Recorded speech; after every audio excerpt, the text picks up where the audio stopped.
I want to take the opportunity to talk a bit about at least one problem that I see. I mean, there are many, many problems or issues or challenges that are to be understood and worked on as schools and other institutions of learning and teaching transition into what's called 21st century education. Um, so I'm not going to talk too much about the nature of what 21st century education is. I mean, I think some of the stuff that I'll touch upon will sort of throw light on that nature.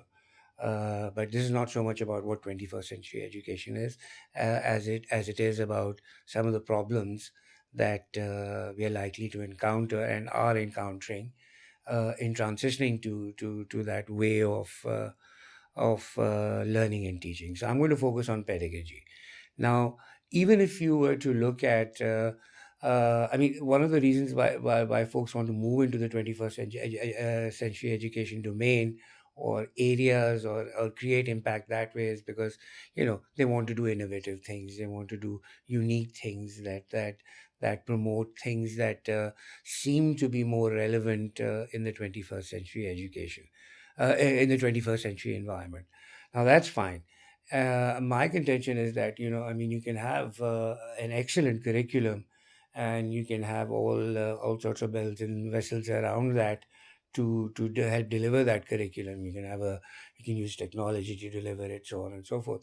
But the main issue is that, I mean, in my view, the main issue is that if teachers are not trained in first of all, what that curriculum is, whether it's even the existing curriculum, how to redesign it, or the new curriculums that people want to introduce, then it's not going to have the desired outcome, as in learning outcomes for students of 21st century, so that they're prepared for the challenges of 21st century education, which I mean, very briefly, I would say is about are about dealing with uncertainty and being able to manage information and use it to search for and create knowledge that in turn solves some of the problems that we have in the world today.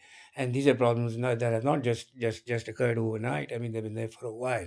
So there must be a reason why, you know, and maybe knowledge is not the only sort of way to solve problems, but it would seem that it is.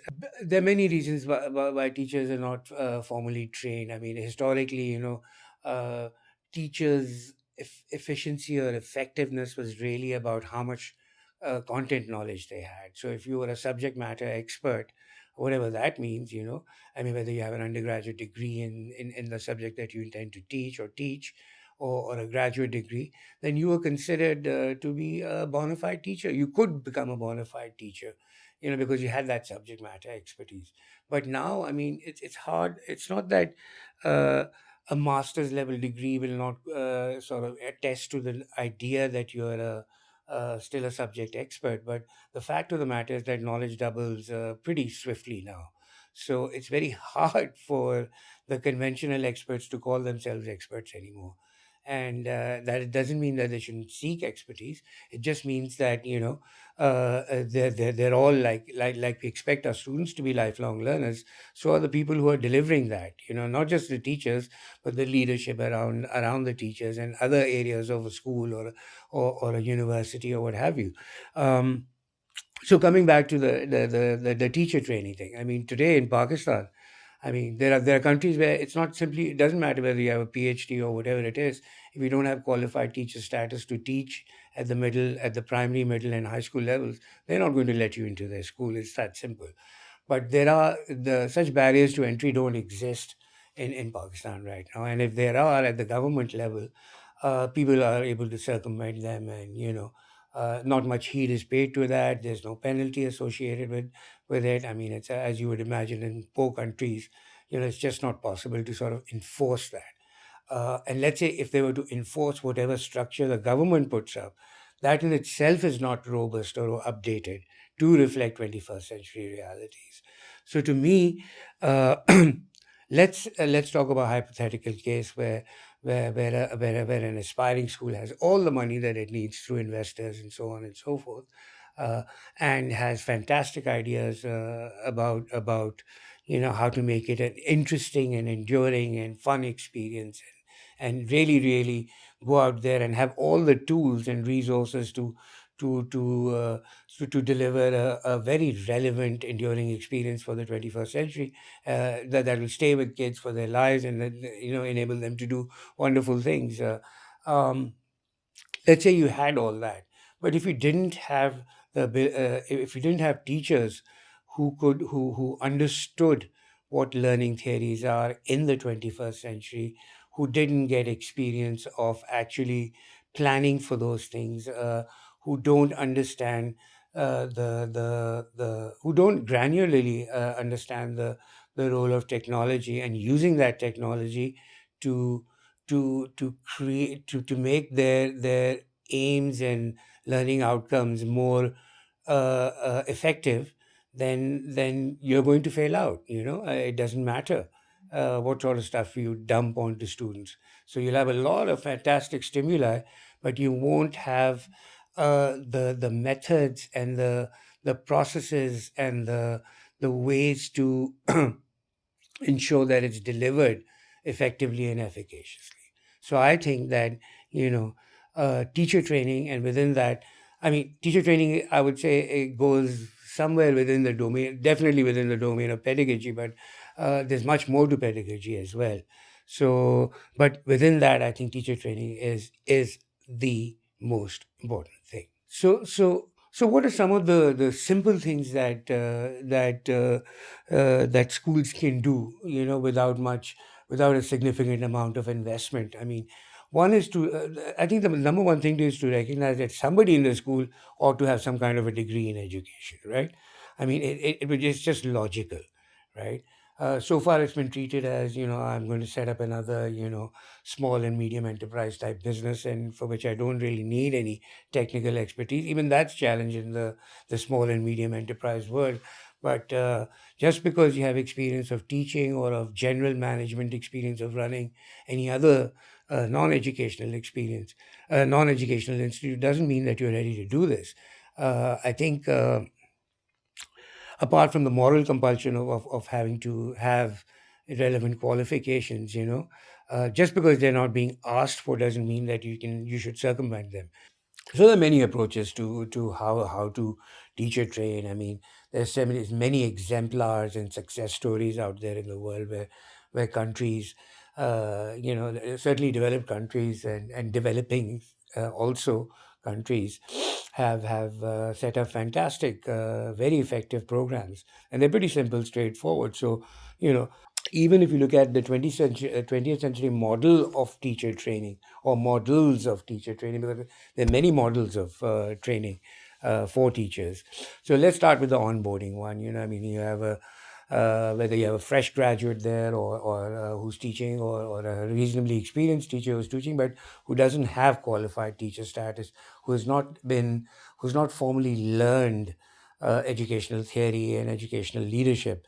So the way to start with them is to, at the onboarding stage, apart from that typical thing that is done by pretty much every school within a span of 3 hours in a day, which is the orientation for faculty, which is to expose them to typical policies and procedures, and that's a very important, useful thing. But and it does have an impact, or it does influence how you teach, what you teach, how you assess your administrative responsibilities, and so on and so forth. So that's important. But alongside that, you can have simple trainings about associated with teacher efficacy, which are about, say, like a framework for teaching. For example, the Charlotte Danielson model is a very popular model, very simple to understand, and can get very very granular as well. And if you can set that as a basis, so in the framework, for example, if I have to sort of um, put it in a very succinct way, what it does is that it basically asserts that there are four domains in which teachers experience their lives. One is in terms of demonstrating their expertise, and one of the ways they demonstrate their expertise is through planning and preparation. So that we go into things like lesson planning and unit planning and syllabus outlines and the whole thing. Uh, Within that, there is the expectation that you understand your students really well. So there's student data management responsibilities that are involved, and what's how to capture that data dynamically. So that's kind of like the scope of domain one. And then within domain two, you have the environment. And traditionally we've looked at basically only the face-to-face environment. To some extent, people in the late and certainly in this century have been using certain technologies to enable learning that goes beyond the classroom. So it's not just all face to face.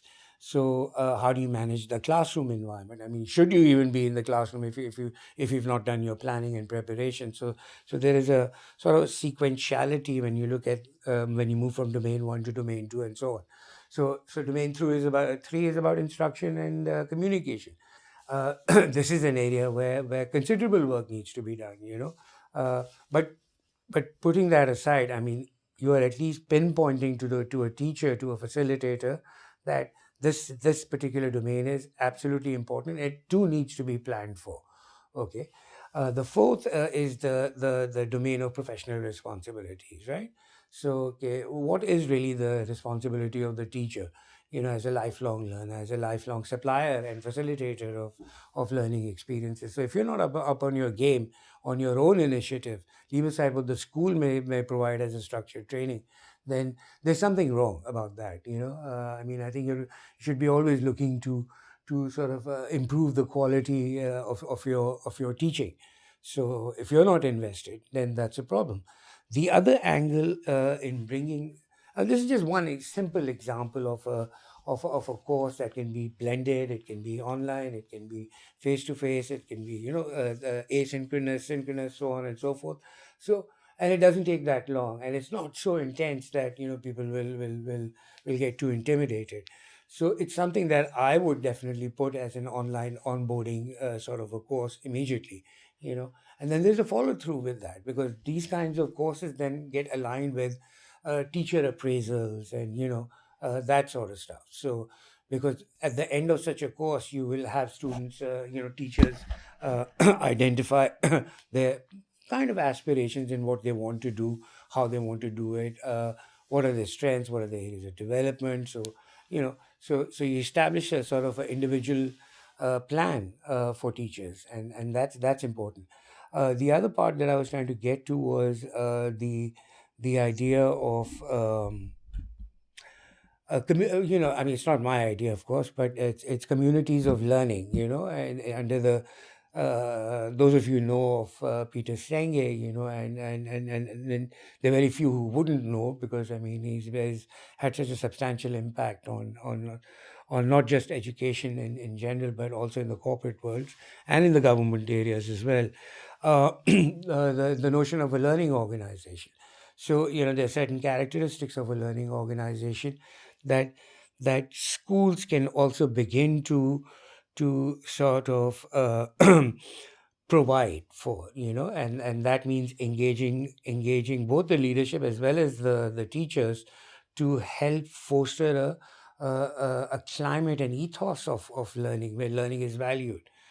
People to, oh, we should enable our students to make mistakes. We should also enable our teachers to make some mistakes, as in not literally in that sense that we're saying, okay, we're going to give you high fives when you make mistakes, but really to be able to experiment new things, to try out new things, and to collaborate with other teachers, because it'll be extremely arrogant to think that what I'm doing is the best way to do things, when I know right across in the faculty room there are people sitting out there who are probably doing much more interesting, innovative things, and I could compare notes with them and do those things. So communities of learning, I mean, the most practical example I can give you of communities of learning is, and this is not the sort of uh, the way in which Senge looks at it in its more developed and form. Okay, But in the most basic way, if you go to the CIE website or the IB websites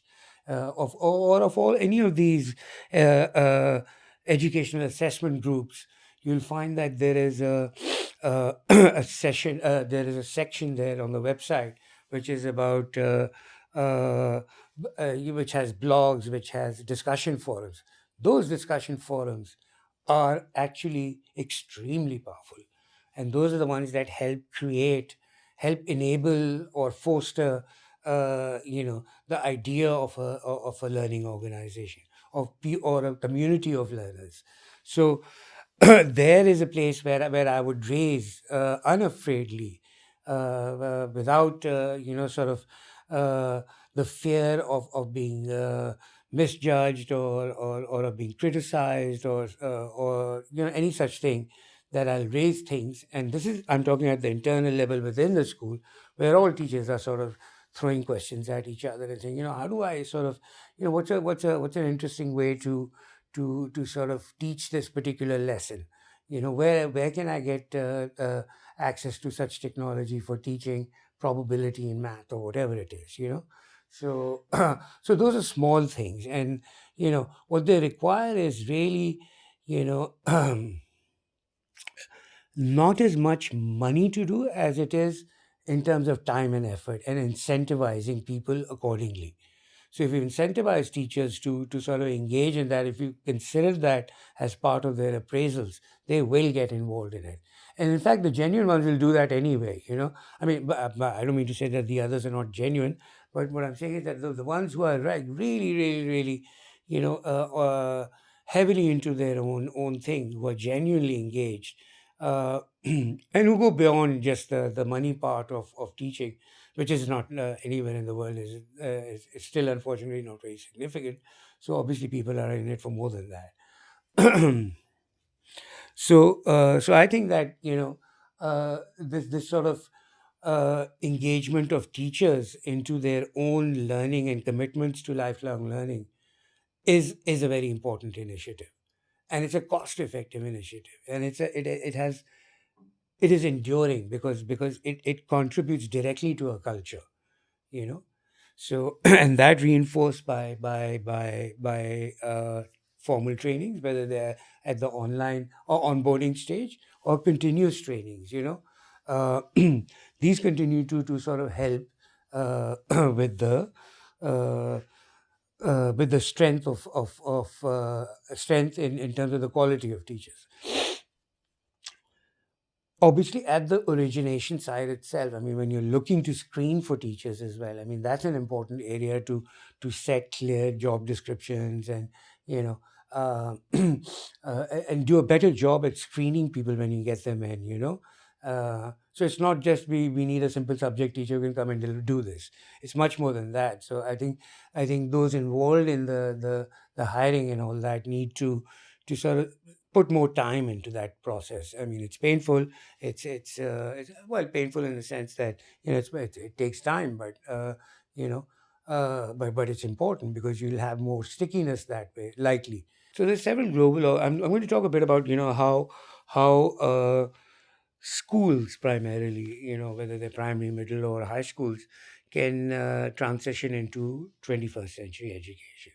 So so there's several global organizations, reputable global organizations. I mean, there are many, many, non-global organizations or regional organizations or local organizations in a country that are genuinely trying to do a lot towards putting in their bits about, what is 21st century education? How do I transition it meaningfully? How do I go beyond the jargon? That kind of thing. So in such things, it's very important to sort of zoom into the evidence based the organizations that work with evidence based research. So that you're aligned with the a credible stuff, basically. So I would say, organizations like the OECD, the UNESCO, another organization which sort of really led the movement in the US, Partnership for 21st Century Skills, now called the Battle for Creds. Then there is the Brookings Institute. I mean, there is the Asia Society, there is the Asia Foundation, so on and so forth. There are many such organizations that are involved, that have put a lot of money and a lot of research and thought behind, uh, not just what a 21st century education is, but now even practically how to transition to it. So one of the things that comes up in those transitions is the need to, I mean, if you're going to talk about how to try that let's say your aspiration is to have a school which is good at delivering and enabling and ensuring 21st century skills. And if you were to sort of broadly aggregate them to four or five, say the four C's, and then which is critical thinking, creative thinking, or creativity, communication, and collaboration. And then some measure, there's another one that people add, which is about self-regulation or metacognition or independent learning, whatever you want to call it, uh, that kind of thing. So even when you're transitioning, the people who are helping, the leaders, including the teachers, need to actually demonstrate those skills as they work out their plans on in how to transition. So you need to how to transition to a 21st century education model or models. Um, so as an example, I mean, what kind of creativity and critical thinking went into lesson planning for a new 21st century type curriculum based course, which is, say, enterprise, or which teaches environmental literacy, you know? So, how are teachers actually being creative and critical thinkers when they do that? How are they collaborating? How are they communicating? Are they using 21st century tools to do that, you know so it's it's not to belabor the point, but it is really partially about, put your money where your mouth is, and use those skills. But so it puts the ball back in the court of the people who are advocating for this. How are you demonstrating those four C's and the self-regulation and so on and so forth in enabling this wonderful institution that you aspire to have? So I think that's an important part. So what that beckons often is that, because, I mean, it's not like the four C's is something that's really just developed over the last 10-15 years. People have been thinking critically, communicating, collaborating, so on and so forth, since Adam and Eve's time. I mean, I'm sure Adam and Eve learned a lesson in critical thinking, when they did what they did. You know, so it's not like it's a new thing. It's just that it's there, it's needed there, because it's such a rich information society that you need those skills, and there is so much misinformation and being trafficked. So you need those skills. But anyhow, the point more was, okay, you know, uh, how do you? It alludes to the point that I was trying to make earlier. Is it the blind trying to lead the blind? And what kind of, I mean, if you're an organization who's really keen to transition professionally correctly, then you ought to look at your existing pool of people and say, okay, here is, we have pools of expertise here, there, and everywhere. And in such a situation, you must always gather your existing teachers if you have already a school, unless you don't have a school, in which case, it will be useful, certainly necessary almost, to get hold of teachers who are able to help you with that thing. And then figure out, yeah, mujhe, in order to be able to teach critical thinking to students, I need to train teachers to understand critical thinking. Who can train teachers in critical thinking? You know, where are those things? Where are those reasons? Does any of the pool of people we have know that?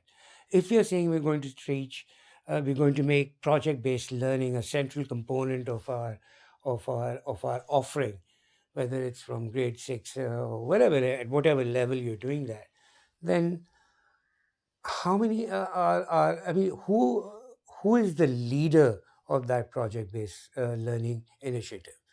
Who is the sort of in-house expert on that? or how do you which place do you go to, or who tells you where to go to look for that?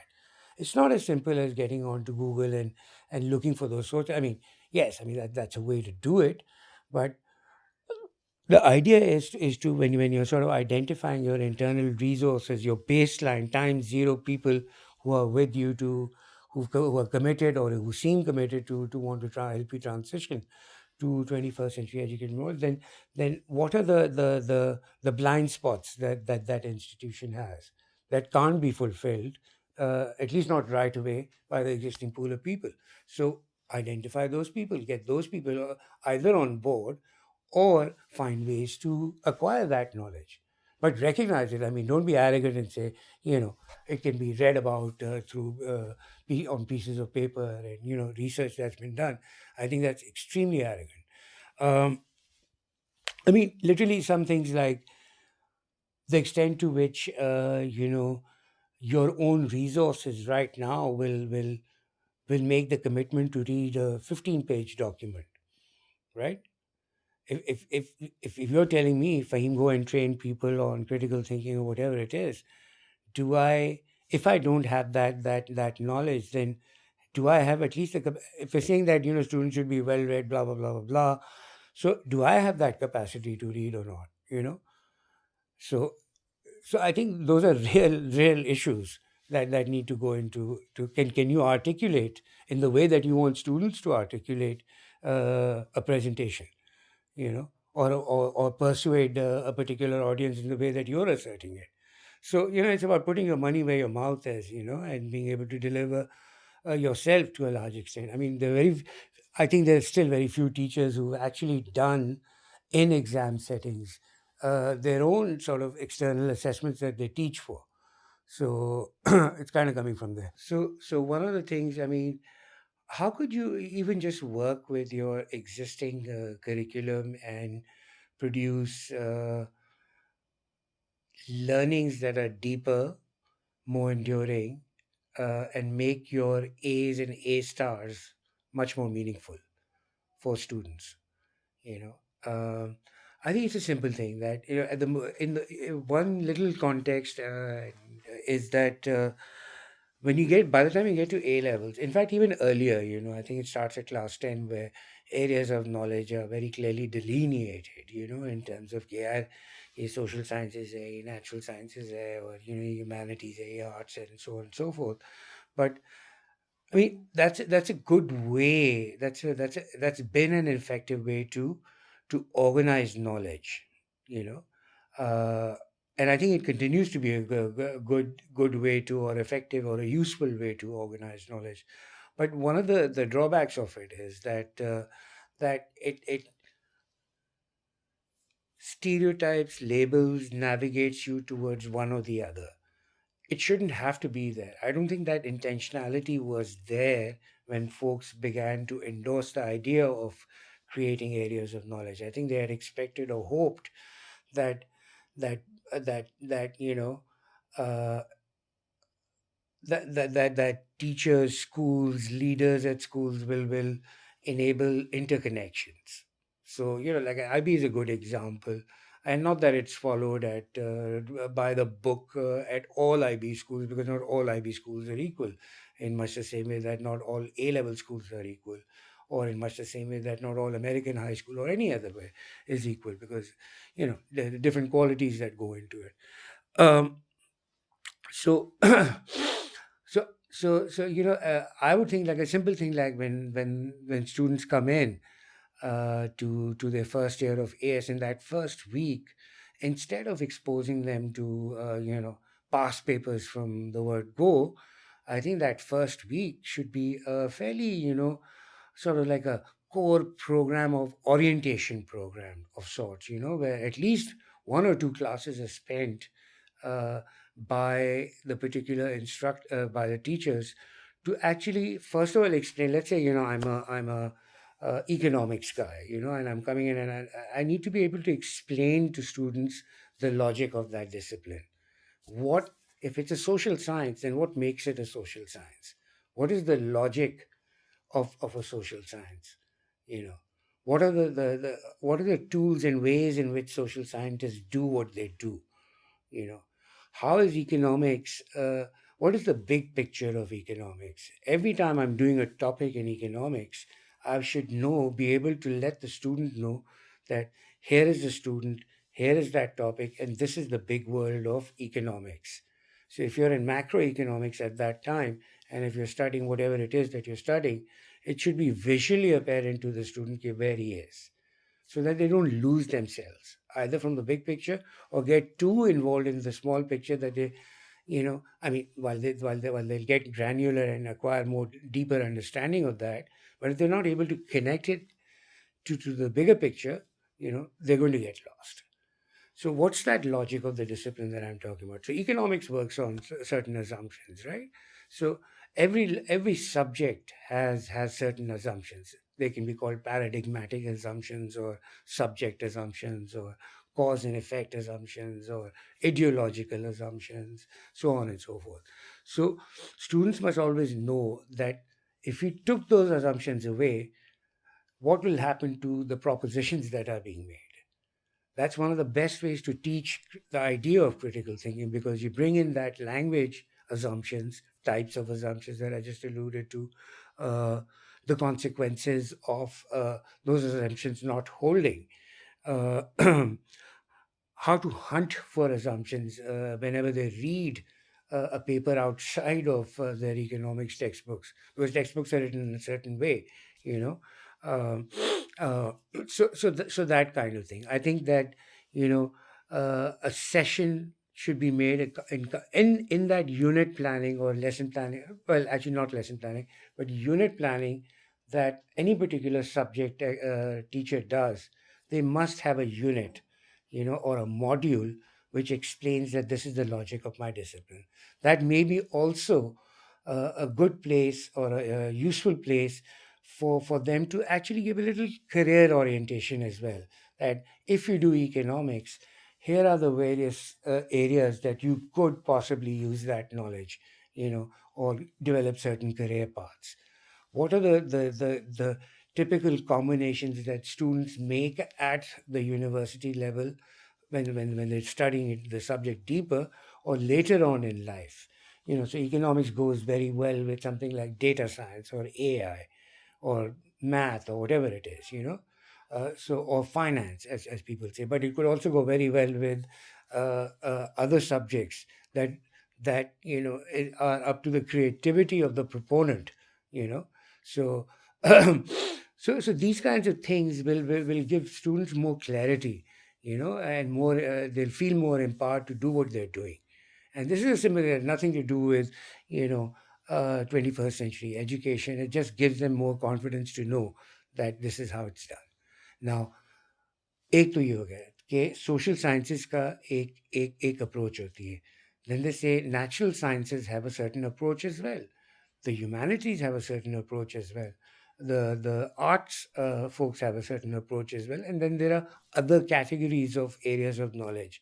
So what distinguishes them? What is similar between them?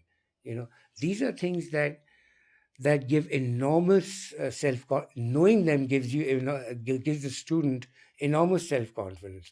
Even if at the end, if the student is just doing all STEM subjects or all social sciences or whatever it is, doesn't matter. But that when you expose students to different lines of approach, different ways of reasoning, different epistemologies, as they call it, how do we know what we know? Because all these areas of different knowledges use different epistemologies, right? Their level of reliance on is different.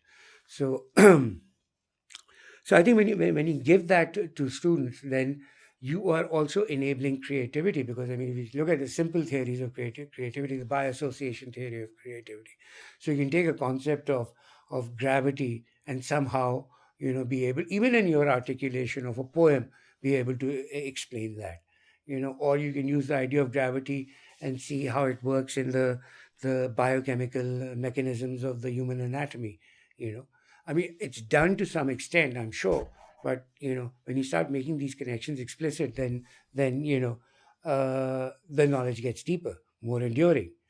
you know, and you're fostering creativity this way.